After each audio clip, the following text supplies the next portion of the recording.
Pernahkah kamu membayangkan sebuah kota di mana denyut kehidupannya mengalir bersama air? Selamat datang di Banjarmasin, kota seribu sungai. Terletak di delta pertemuan Sungai Barito dan Martapura, kehidupan di sini tak bisa lepas dari air. Lihatlah, pagi-pagi sekali, para pedagang sudah ramai di pasar terapung Muara Kuin dan Lok Baintan. Dengan jukung mereka, tawar-menawar berlangsung seru di atas air. Sambil menyusuri sungai, kita akan disambut oleh ikon kota ini.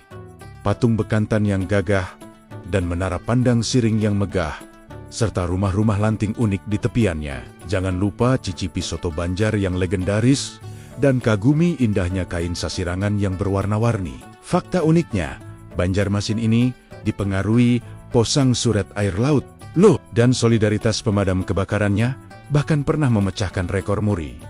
Jadi, tunggu apa lagi? Ayo jelajahi pesona Banjarmasin dari atas perahunya. Terima kasih sudah menonton. Jangan lupa like, subscribe, dan sampai jumpa di petualangan berikutnya.